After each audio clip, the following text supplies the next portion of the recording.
چاہے حضرت عمر کی زندگی لے لو، حضرت عثمان غنی کی زندگی لے لو، مولا کائنات فاتح خیبر، خیبر شکن، حضور کے داماد، حضور کے پیارے بھائی کی زندگی لے لو، کتنا ایمان مضبوط تھا کہ جب ہجرت کی بات آئی تھی تو حضور نے کہا تھا ابو بکر تجھے میرے ساتھ چلنا ہے، یاد رکھ غار ثور سے بھی نپٹنا ہوگا، میرے ساتھ چلنا ہے۔ آپ نے اس تک نہ کیا تھا، یہ ایمان کی مضبوطی تھی۔ وہی حسنین کے بابا کو، سیدہ طیبہ طاہرہ کے شوہر نامدار کو، اے علی تجھے میرے بستر پہ سونا ہے، تو مولا علی کے دل میں یہ خیال تک نہیں آیا تھا کہ کافروں کی تلواریں آئے، کافروں کے تیر آئے، آج گردن کاٹ دی جائے گی، آج دنیا سے چلا جاؤں گا۔ مصطفیٰ نے کہا ہے تو بلا جھجک سو رہے ہیں۔ پوچھنے والے نے پوچھا تھا اے علی کیسے رات گزری ہے؟ علی نے کہا تھا یہ ایمان کی پختگی کی دلیل ہے۔ مولا علی نے کہا تھا اے لوگوں سنو، ہر دن تو اتنے بے فکری میں نہیں سوتا تھا، اس لیے کہ موت کب آ جائے کسی کو پتا نہیں، مگر آج کی رات کی گارنٹی تھی، موت نہیں آ سکتی ہے۔ میرے نبی نے کہا تھا اے علی تم سو جاؤ اور ساری امانتیں دے کر مدینہ شریف آ جانا۔ حضور نے کہہ دیا تھا تو کسی کے باپ میں ہمت نہیں جو میری گردن اڑا سکتا تھا۔ ایمان ایسا رکھو اور ایسا رکھو۔ اچھا حضور نے دوسرا قدم اٹھایا تھا۔ اب میں آگے بڑھتا ہوں، مدینہ شریف آتا ہوں، یہ مکی دور۔ حضور آئے مدینہ شریف میں تو دوسرا سب سے بڑا جو قدم معاشرے کے اصلاح کے لیے اٹھایا۔ اچھا کتنے لوگوں کو بات سمجھ میں آ رہی ہے وہ ذرا ہاتھ اٹھا دیں، جتنے لوگوں کو سمجھ میں آ رہی ہے وہی ہاتھ اٹھا دیں بھیا۔ آپ لوگوں کو سمجھ میں آ رہی ہے؟ آپ لوگ ذرا سے توجہ کے ساتھ سنیے، ایسا نہیں سمجھے گا ہم لوگ مولانا تو ہیں، ہم لوگ تمہارے بھائی، کم سے کم علماء کو اس نیت سے سننا چاہیے کہ یہ اگر آموختہ سنا رہے ہیں تو آموختہ ہو جائے، ورنہ نئی بات ہے تو دوسری جگہ کام آ جائے گی، دوسری جگہ کام آ جائے گی۔ مدینہ شریف میں دوسرا معاشرے کے اصلاح کے لیے حضور نے قدم اٹھایا، وہ تھا مسجد نبوی کا قیام۔ مسجد کا قیام توجہ رہے، اب چاہے مسجد قباء لے لو، مسجد نبوی لے لو، مطلق مسجد کا قیام جس میں حضرت ابو ایوب انصاری نے اپنا مال لٹایا تھا۔ حضور نے مسجد ہی کیوں بنائی؟ مکہ سے ہجرت کر کے چلے گئے مدینہ شریف، تو کیا بات تھی کہ مسجد کا قیام ہو؟ وہاں بھی مکہ کی طرف تبلیغ ہو جاتی، تبلیغ شروع سے ہی کر دیتے، کہا نہیں مسجد کا قیام۔ زمین حضور نے لی، حضرت ابو ایوب انصاری نے مال عطا کیا، اب پھر مسجد بنائی۔ آج کے ڈیٹ میں اگر کوئی سیٹ ہے، توجہ رہے، ایسے سوٹھوں کی بھی اصلاح ہونی چاہیے۔ اگر کوئی سیٹ ہے، پیسہ والا ہے، 4 مسجد کا صدر، 5 مسجد کا صدر ہے اور مسجد کہیں تعمیر کروا رہا ہے تو خود ہی پاؤں پہ پاؤں رکھ کے بیٹھ جائے گا، چلو کام کرو، مسجد بناؤ، تعمیر کرو، چندے کی بات آئے گی تو ہم مسجد کے خادم، مسجد بن کے تیار تو اسی کے لیے تیر و تلوار نکل جاتے ہیں۔ ارے دیکھ میرے آقا کو جب مسجد کی تعمیر ہو رہی ہے تو حضور اینٹ خود اٹھا رہے ہیں، حضور ملابہ خود اٹھا رہے ہیں، حضور خود مزدور کا کام کر رہے ہیں۔ میرے نبی کی یہ محنت، یہ بتائی محنت، مسجد کی تعمیر، یہ بھی معاشرے کی اصلاح کے لیے تھا۔ میرے آقا نے دیکھا لوگوں کی تعداد بڑھ رہی ہے، اکٹھا لوگ ہوں تاکہ ایک جگہ اللہ کی عبادت کی جائے، اور پھر جب مسجد تعمیر ہو گئی تو اسے صرف 4 رکعت کے لیے مسجد نہیں بنایا تھا، اسے صرف 2 رکعت فجر کی، 4 رکعت فجر کے لیے نہیں رکھا میرے آقا نے، عصر کے لیے صرف نہیں رکھا، مغرب کے لیے نہیں رکھا، صرف عشاء کے لیے نہیں رکھا۔ جیسے آج لوگ نماز ختم ہوئی تالا لگا دیتے ہیں، آج نماز ختم ہوئی مسجد میں تالا لاؤ، چلے ٹھیک ہے مجبوری ہے کہ پتہ نہیں کوئی کون سی شادی چل جائے، مگر دیکھو یہ مسجد صرف اور صرف نماز ہی کے لیے نہیں بلکہ یہ مسجد اپنے وقت میں کہہ لو ایک پارلیمنٹ کی حیثیت رکھتا ہے۔ غلط بول رہا ہوں تو بھیا توبہ کرائیے۔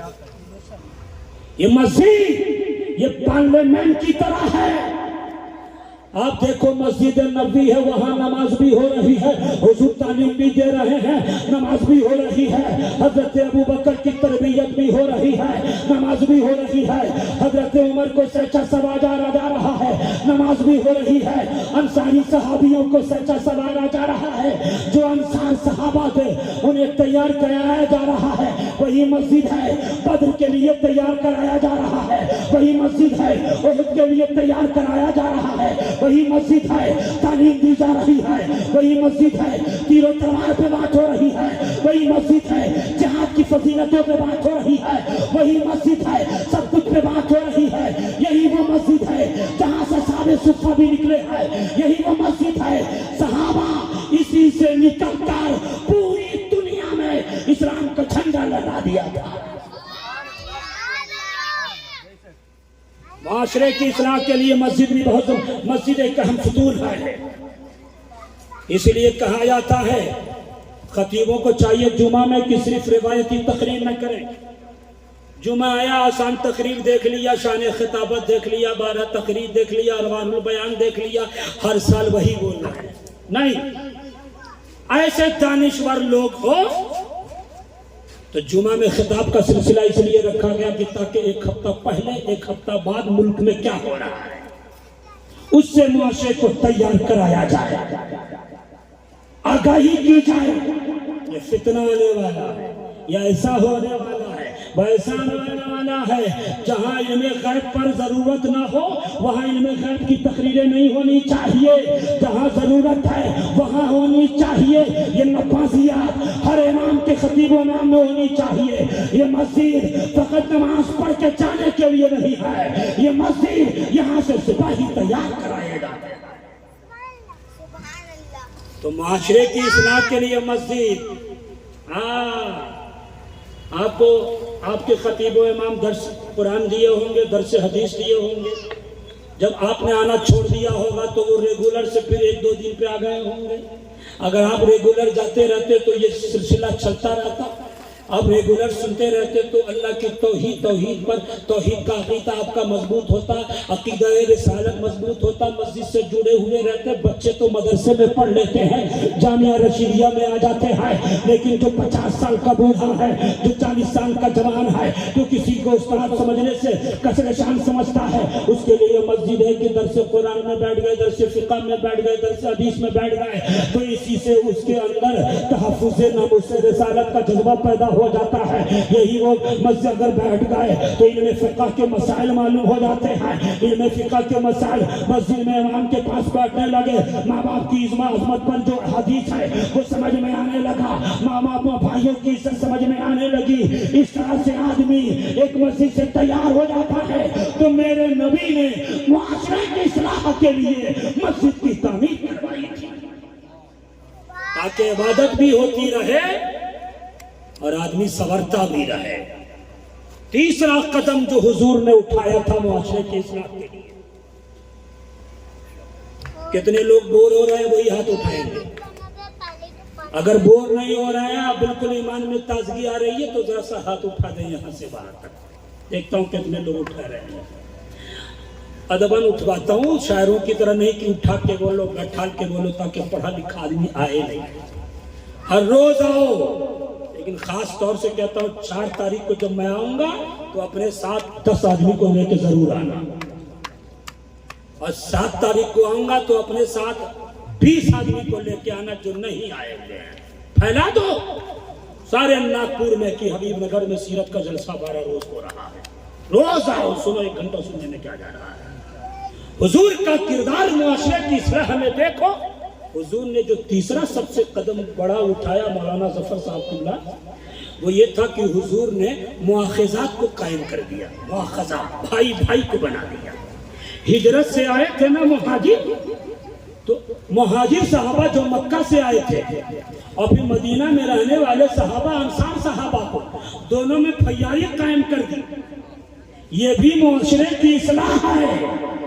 بھائیاری قائم کر کے حضور نے بتا دیا، سن یہ حسد نہیں ہونا چاہیے، یہ کینہ نہیں ہونا چاہیے، یہ چغلی نہیں ہونا چاہیے، یہ بغض و حسد نہیں ہونا چاہیے، یہ غیبت نہیں ہونا چاہیے، اس لیے کہ یہ میں تم میں بھیاری قائم کر رہا ہوں۔ اگر حسد آ گیا تو بھیاری ختم ہو جائے گی، بغض آ گیا تو بھیاری میں درار آ جائے گا، کینہ آ گیا تو بھیاری ختم ہو جائے گی۔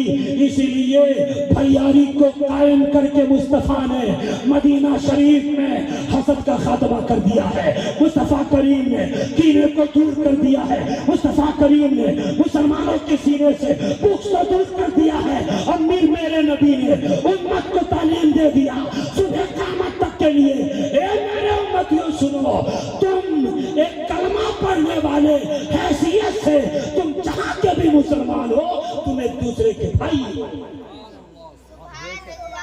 یہ مہاجر صحابہ ہیں، یہ انصار صحابہ ہیں، یہ بھائی بھائی ہیں، مگر یاد رکھ، چاہے کشمیر کا مسلمان ہو، چاہے بنگال کی کھاڑی سے تعلق رکھے، چاہے آسام کے کنارے سے تعلق رکھے، چاہے بہار کا مسلمان ہو، چاہے یو پی کا مسلمان ہو، چاہے ناگپور کا مسلمان ہو، کوئی بھی ہو، کلمہ گو کی حیثیت سے ہر مسلمان، میرے نبی نے کہا المسلم اخو المسلم، مسلمان مسلمان کا بھائی ہے۔ میرے نبی نے یہ تعلیم دے کر بتا دیا، یہ تم بھائی بھائی ہو، ایک دوسرے بھائی کی غیبت نہیں کرنا، اگر کرو گے تو بھیاری ختم ہو جائے گی، کینہ نہیں رکھنا، اگر رکھو گے بھیاری ختم ہو جائے گی، حسد نہیں رکھنا، اگر رکھو گے بھیاری ختم ہو جائے گی۔ جب بھیاری ختم ہو جائے گی تو پھر تم میرے حکم پر عمل کہاں سے کرو گے؟ تعلیمات مصطفیٰ پر عمل پیرا کیسے کرو گے؟ حضور کا کردار دیکھو، بھائی بھائی بنا، وہ تو صحابہ تھے نا۔ اے بھائی سنیے، صحابہ کے مسئلے پر نا ڈسکس نہیں کرنا، صرف عظمت اور فضیلت بل بیان کیا کرو۔ کوئی ایسی بات جو ایسا لگے کہ صحابہ کی یہ کمی بیان ہو رہے ہیں، ہاتھ جوڑ کے کہتا ہوں خدا کے واسطے اس میں مت پڑھنا، ایمان چلے جانے کا خطرہ ہے۔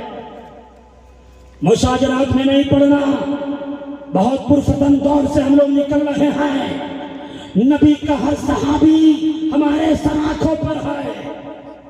اسی طرح ان گھمروں کی طرف بھی توجہ نہ دینا جو ممبئی سے آ کر ناگپور میں یہ کہے کہ یہ نہ کرے، ایک سید کو گندا بولے، ایک سید کی توہین کرے، ایک سید کو برا بھلا بولے، ایسے کوفیوں کی طرف داری بھی نہ کرنا، اس لیے کہ کچھ لوگ اہل بیت کی عظمت کم کرانے میں لگے ہیں۔ بتا دینا ہم حبیب نگر والے ہیں، ہمیں نہ صحابہ کا گستاخ برداشت ہے، ہمیں نہ سیدوں کا گستاخ برداشت ہے۔ ہم اہل بیت کے غداروں کو پسند نہیں کرتے ہیں۔ ہمارے دل میں حضرت ابو بکر بھی ہے، ہمارے دل میں حضرت عمر بھی ہے، ہمارے دل میں حضرت عثمان بھی ہے، ہمارے دل میں مولا کائنات تو ہے ہی ہے، ہمارے دل میں نبی کا ہر صحابی ہے، ہمارے دل میں حضرت امیر معاویہ ہے، ہمارے دل میں پوری صحابہ کی جماعت ہے۔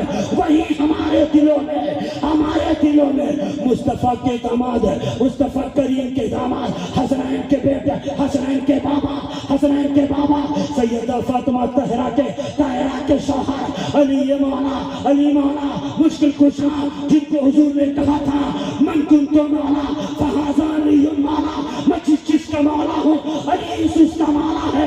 اپنے سینے سے حسین کی محبت دور مت کرنا، اپنے سینے سے حسن کی محبت دور مت کرنا، کہنا ہمارا سینہ عشق اہل بیت میں بھی مست ہے، ہمارا سینہ عشق صحابہ میں بھی مست ہے۔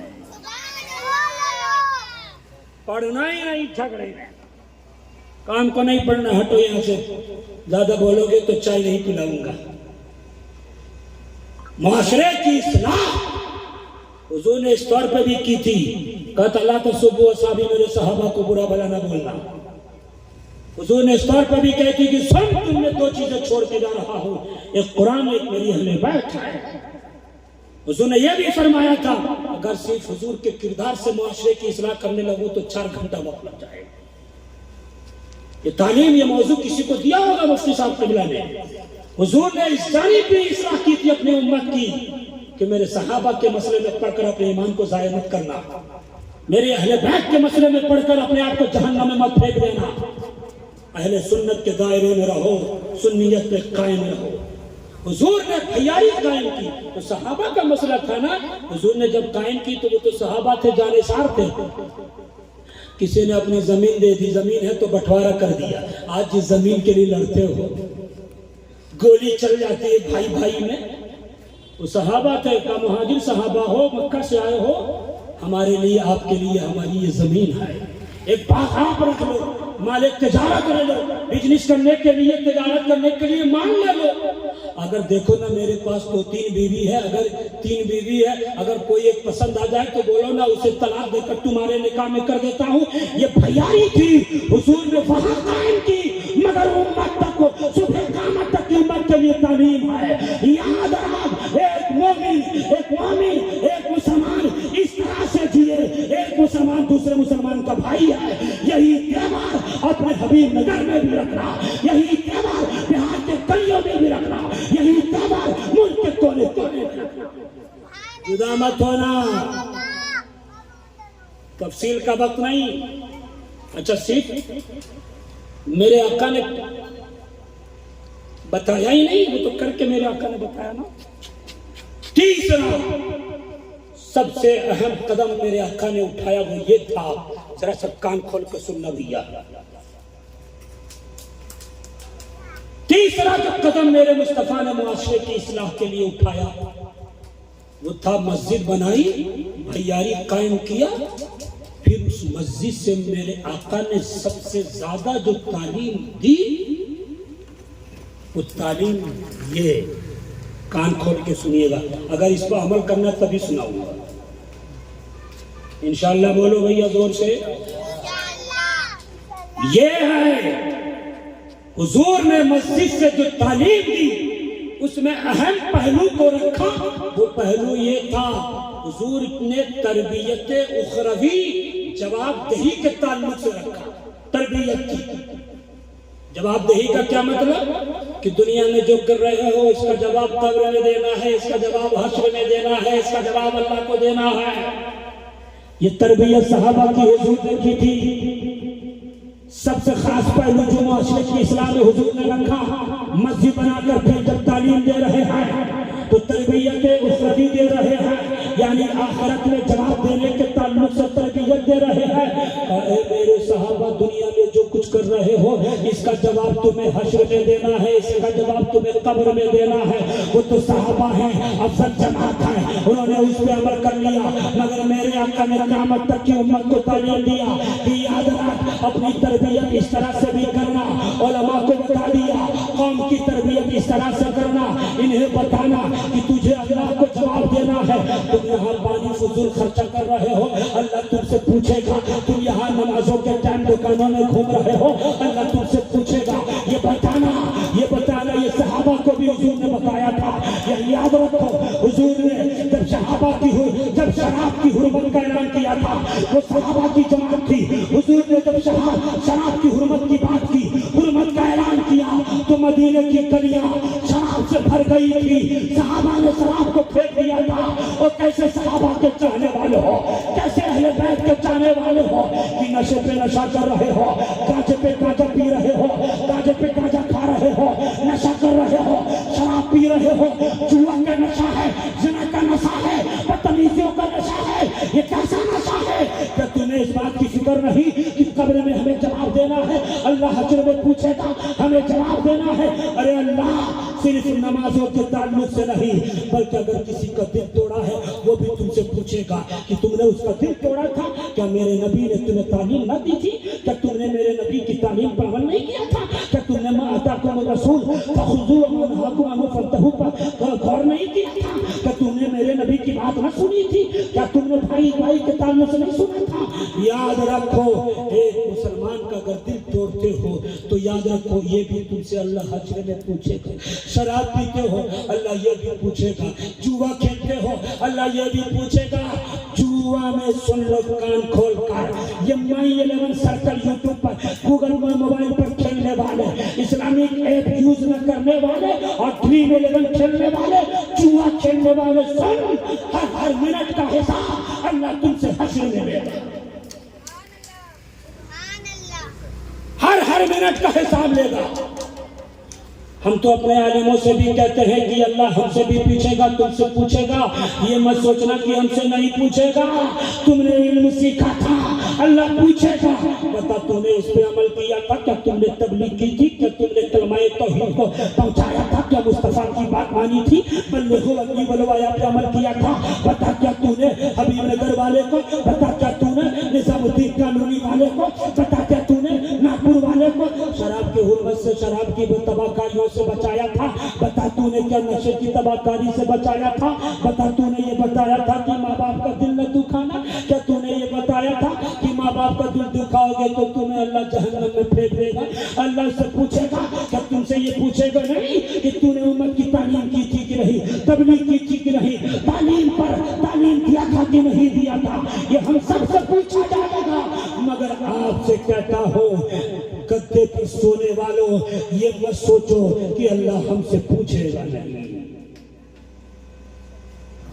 ارے وہ جو کنٹینیو نماز پڑھتے ہیں، وہ جو ایک وقت کی نماز نا اگر سستی کی وجہ سے بھول جاتے ہیں نا، اللہ وہ بھی پوچھے گا۔ فَوَيْلٌ لِّلْمُصَلِّينَ الَّذِينَ هُمْ عَنْ صَلَاتِهِمْ سَاهُونَ، جو اپنی نمازوں کو وقت پر بھول جاتے ہیں اللہ اس کو بھی پوچھے گا۔ تو فجر میں سوئے رہنے والوں کیا سوچتے ہو؟ دفتر اعمال جب کھولا جائے گا اللہ نے کہا سن میرے بندو اقرا کتابت، اپنے نامہ اعمال کو پڑھ، کفا بنفسک وکفا باللہ حسیبا، اللہ نے قرآن میں کہا فَمَن يَعْمَلْ مِثْقَالَ ذَرَّةٍ خَيْرًا يَرَهُ وَمَن يَعْمَلْ مِثْقَالَ ذَرَّةٍ شَرًّا يَرَهُ۔ اگر دنیا میں ایک کم گندگی کی ہے، اگر ایک برائی کی ہے تو اس کا بھی حساب اللہ لے گا، اگر ایک نیکی کی ہے اللہ اس کا بھی اجر تمہیں حشر میں عطا فرمائے۔ حضور نے اس بات پہ خاص توجہ دی، حضور نے اصلاح معاشرہ کے لیے طریقہ اصلاح بھی دی، نبوی طریقہ بھی دیا۔ میں ایک بات کہہ کے اپنی بات ختم کر دیتا ہوں، ورنہ یہ موضوع مفتی صاحب نے ایسا دیا، ہم نے تو معذرت چاہی تھی کہ یہ سب ہارڈ ٹاپک پہ ہم کیا خطاب کر پائیں گے، یہ تو بڑے بڑے لوگ کرتے ہیں، یہ ان کا حسن ظن ہے کہ ہمیں اصلاح سمجھا۔ حضور نے اصلاح کا طریقہ بھی دیا۔ اچھا ایک مثال آپ کو سناتا ہوں، مسجد ہے نا اقصی مسجد، بڑی خوبصورت مسجد ہے، مسجد مدرسہ ہمارا جامعہ رشیدیہ، تنویر الاسلام، اللہ اس دونوں قلعے کو حاسدوں کے حسد سے محفوظ رکھے، اور یہاں کے پڑھنے پڑھانے والے کو علم میں عمر میں برکت عطا فرمائے۔ وہاں کے استاد تشریف فرما، ان کا خطاب آپ کو کسی دن سنیے گا۔ حضور نے جو اصلاح کا طریقہ دیا، اس سے بھی معاشرے کی اصلاح کی۔ اگر کچھ لوگ آ جائے شراب پیے مسجد میں آ جائے، یا پھر ایک ہفتے کنٹینیو شراب پیتا تھا ایک نمازی آ جائے، ہمارے سنی سینٹر میں ایسے بہت سارے لوگ آتے ہیں، وہ محلہ ہی مجھے ایسا لگتا تھا کہ پہلے بائیکاٹ والا تھا، حکومت نے اٹھا کے وہاں پھینک دیا۔ یہ بڑی محنت عالمگیر میں صاحب قبلہ کو کرنی پڑی، ان لوگوں کی اصلاح ہو جائے، اور آہستہ آہستہ لوگ آ رہے ہیں۔ کئی سارے لوگ تو میرے ہاتھ میں شراب سے توبہ کیے، میں گواہ تحدیث نعمت کے طور پر بول رہا ہوں۔ کئی سارے لوگوں کو مولانا ظفر صاحب نے صحیح کیا۔ اصلاح کا طریقہ کیا ہے؟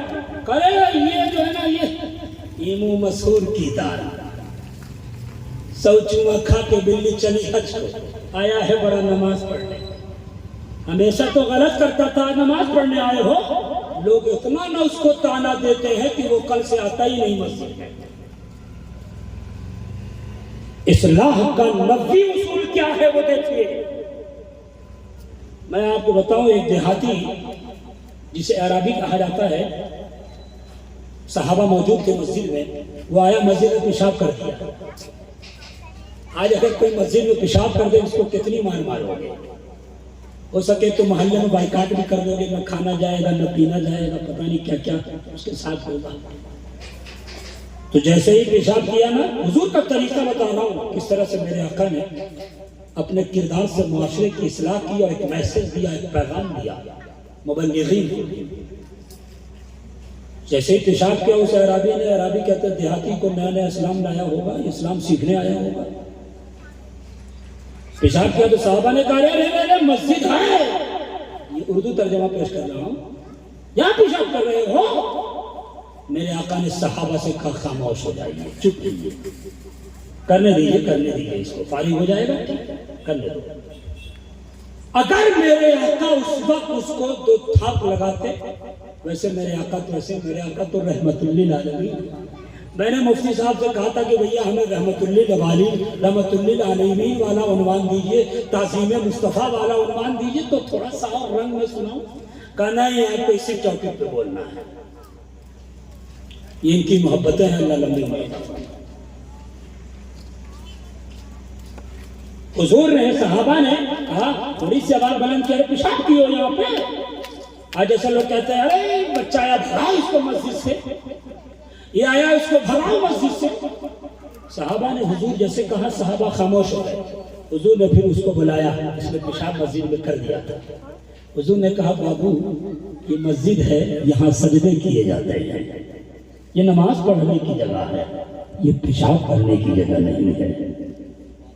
پھر اس سے نہیں کہا کہ تم صاف کرو، میرے آقا نے اپنے صحابہ سے کہا، او صحابیوں ایک ڈول پانی لاؤ، اس کو صاف کر دو۔ یہ حضور کا طریقہ تھا معاشرے کی اصلاح کا۔ مبلغین کو بھی اس بات کی طرف توجہ دینا چاہیے۔ آپ کو ایک روایت اور سنانی، حضرت ابو بکر اور حضرت عمر فاروق کل انبیاء کے بعد، حضور کے بعد سب سے افضل ترین صحابی حضرت ابو بکر، پھر بعد میں حضرت عمر۔ حضور کہتے ہیں کہ ایک رات میں چیک کرنے کے لیے نکلا کہ دیکھتا ہوں کون کیا کر رہا ہے، تو دیکھا کہ حضرت ابو بکر آہستہ آہستہ قرآن پڑھ رہے ہیں۔ حضور کہتے ہیں اتنا آہستہ قرآن پڑھ رہے تھے کہ بہت زیادہ کان لگا کر بھی سننا مشکل تھا۔ حضور کہتے ہیں میں تھوڑا سا آگے نکل گیا، آگے نکلا تو حضرت عمر اتنا زور سے قرآن پڑھ رہے تھے کہ پورا محلہ گونج رہا تھا۔ حضرت ابو بکر سائلنٹ موڈ میں قرآن پڑھ رہے، حضرت عمر ایک دم وولٹیج کے ساتھ سلام وہ قرآن پڑھ رہے ہیں۔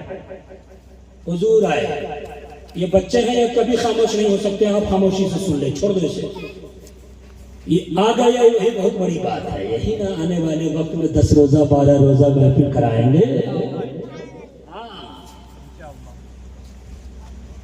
حضور نے دونوں اپنے جانثار صحابی کو جمع کیا، کہے ابو بکر بہت آہستہ آہستہ قرآن پڑھ رہے تھے، حضور کا ایک طریقہ اصلاح دیکھیں۔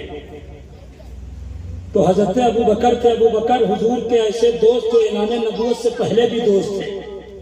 ہاں، ایسا نہیں کہ جب حضور نے اپنے نبوت کا اعلان کیا، اللہ کی جانب لوگوں کو بلایا، تب حضرت ابو بکر دوست ہوئے، نہیں، اعلان نبوت سے پہلے بھی حضرت ابو بکر حضور کے دوست تھے۔ اور یہ وہ صحابی ہے کہ اس وقت میں بھی بت پرستی سے یہ محفوظ تھے، کفر و شرک سے، بت پرستی سے دور تھے، تمام تر بری چیزوں سے وہ دور تھے۔ بہرحال ابو بکر کیوں پڑھ رہے تھے؟ تو حضرت ابو بکر نے جواب دیا کہ اے میرے آقا مصطفیٰ کریم فدا کا نفسی امی و ابی، یا رسول اللہ میں جس کے لیے قرآن پڑھ رہا تھا نا، جس کو قرآن سنا رہا تھا، تو وہ بہرا نہیں ہے، میں تو اللہ کو قرآن سنا رہا ہوں نا، اللہ کے لیے پڑھ رہا تھا نا، تو اللہ تو سننے والا ہے، اللہ تو دیکھنے والا ہے، اس کے لیے اس کی یہاں شور نہیں چلتا، آہستہ بھی وہ سن لیتا ہے، ہم اسی کے لیے پڑھ رہے تھے، اس لیے آہستہ پڑھ رہے تھے۔ اس نے لیا۔ حضور نے حضرت عمر سے پوچھا کہ تم زور زور سے کیوں پڑھ رہے تھے؟ تو حضرت عمر نے کہا میں اس لیے زور زور سے پڑھ رہا تھا تاکہ میں لوگوں کو اٹھاؤں، قرآن پڑھ کے اٹھا دوں، تاکہ وہ فجر پڑھ سکے، نماز پڑھ سکے، قرآن کی تلاوت کر سکے۔ ہماری یہ نیت تھی اور اس لیے میں زور زور سے پڑھ رہا تھا۔ حضور نے مسکرا کر کہا اے ابو بکر ذرا سا اپنی آواز آپ بڑھا لیا کرنا، اور اے عمر ذرا سا اپنی آواز کو نیچے کیا کرنا، دھیمی کر لیا کرنا۔ حضور نے اس طرح سے دونوں صحابی کے اصلاح کر دی۔ حضور تو ان کا کوئی فعل حکمت سے خالی نہیں. یہ حکمت اور سیاست تو یہ مفتی صاحب کا عنوان ہے، انشاءاللہ 4 تاریخ کو بیان کروں گا. اور ایک بات اور، حضور نے حقوق العباد سے بھی معاشرے کی اصلاح کی. کہا سن لو، حقوق کی 3 قسمیں ہیں، موٹی قسم بتا رہا ہے. ایک حقوق اللہ، ایک حقوق النفس، ایک حقوق العباد. حضور نے تعلیم دے دی کہ اگر اللہ کو ناراض کرو گے وہ معاملہ اللہ کا ہے، مگر کسی بندے کو ناراض کر دیے تو یاد رکھ، اگر وہ ناراض ہو گیا تو جب تک وہ معاف نہیں کرے گا اللہ بھی معاف نہیں کرے گا. اس لیے اس میں کئی ساری باتیں حضور نے کر دی. میسج ہے آپ کے لیے، حضور نے بتا دیا یہ پڑوسی ہے پڑوسی، یہ پڑوسی ہے پڑوسی، یہ پڑوسی ہے پڑوسی کا حق حضور نے بتا دیا. یہ ماں ہے ماں کا حق حضور نے بتا دیا. یہ بہن ہے بہن کا حق حضور نے بتا دیا. یہ بیوی ہے حضور کا حق، حضور نے بیوی کا حق بتا دیا. یہ بڑا بھائی ہے حضور نے بڑے بھائی کا حق بتا دیا. یہ چھوٹا بھائی ہے حضور نے چھوٹے بھائی کا حق بتا دیا. یہ پڑوسی ہے، یہ بھائی ہے، یہ امام ہے، یہ مقتدی ہے، یہ پیر ہے، یہ مرید ہے، یہ سید ہے، یہ غیر سید ہے. ساری تعلیم حضور نے بتا دی ہے، امت کو دے دی ہے. اور یہ کہا اگر اس پہ عمل نہیں کیا تو تم بندوں کو تکلیف پہنچانے والے ہو گئے. اور اسی میں اگر تم اپنے آپ کو پیچھے کر لیتے ہو، کسی کو تکلیف پہنچاتے ہو، تو یاد رکھ جب تک وہ معاف نہیں کرے گا اللہ بھی معاف نہیں کرنے والا ہے. اس میں سب سے اہم بات بتا کے اپنی بات ختم کر دوں، ورنہ یہ ایک لمبا چوڑا مضمون ہے، بولتا رہ جاؤں. یہ سیدوں کا فیضان ہے، یہ بزرگوں کا کرم شمس الزمان خان پر ہے کہ یہ بنائے صنعت ہے کہ جو باتیں مل جائے گفتگو ہوتی رہتی ہے. یہ تحدیث نعمت کے طور پر کہہ رہا ہو.